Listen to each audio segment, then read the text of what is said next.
Yan po, magandang hapon mga kabalasiko. Kwentong ulam naman. Yan. Pakbit po ang aming niluluto. Nakabili po ako ng halagang 55 na gulay. Yan. Konting kalabasa, konting talong, konting ampalaya, konting setaw. Yan. Pares po ay pritong daing na labahita. Yan, inugasan po namin kasi medyo maalat na maalat po to. Yan. Para malasang malasa. Yan. Tapos meron din po akong nabiling 3 pirasong ayan, tuyo. Sama na rin sa prito. Hindi na natin bababad sa tubig to kasi hindi masyadong maalat to.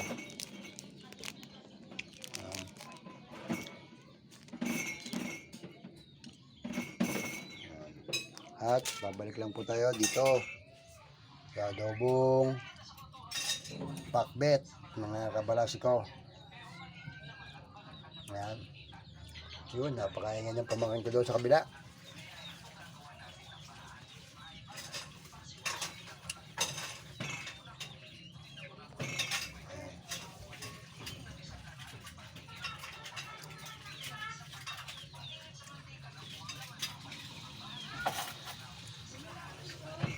Kumain na tayo ng lalagyan at isasali natin to para sa pagpiprito ng daing at tuyo. Nalipad-lipad agad ng langaw. Hindi naman siya makakasisid at mainit. Yan, salin na to. Salin natin sa bowl.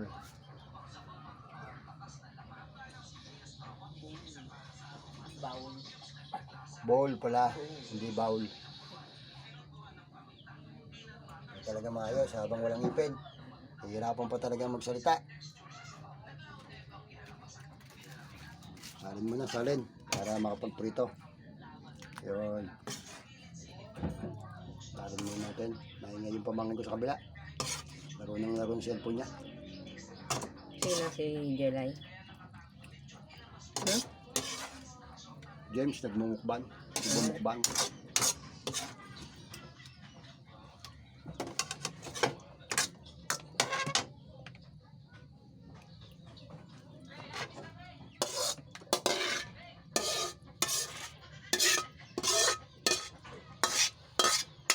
Yan.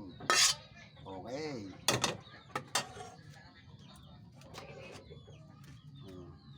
Pwede na hindi ugasan yan. Sama ng paprito. Hindi, ugasan ko yan. Iitin mo. Ugasan pala. May itim daw pag pinagpirituhan. Mayroon din silang kawali pagka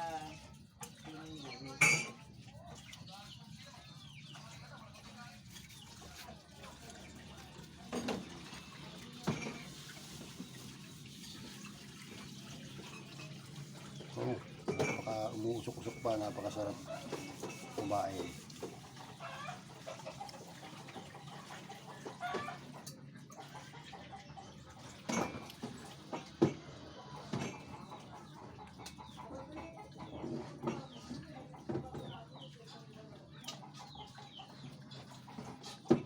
Sayang hindi nakabili ng saging. Hilaw-hilaw pa kasi yung saging ko sa kubo kaya hindi pa maaari. Ayan.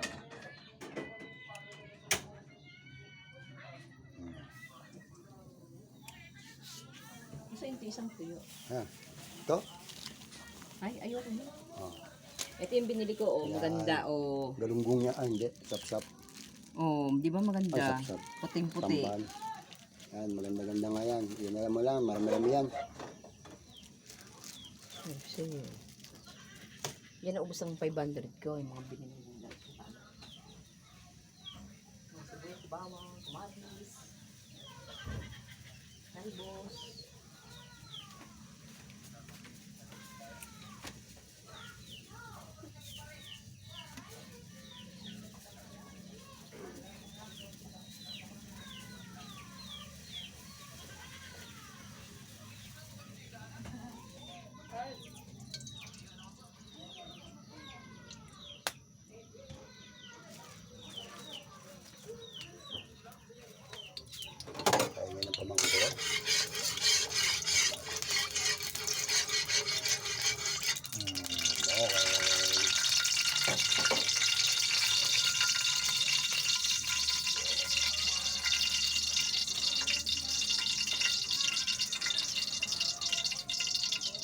Pag yung pipilang sira na, naiit na kawali.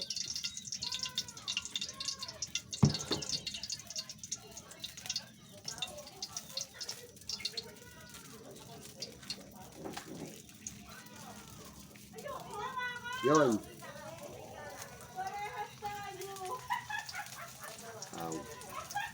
Hindi na makatawa. Sino yun? Sobrang saya.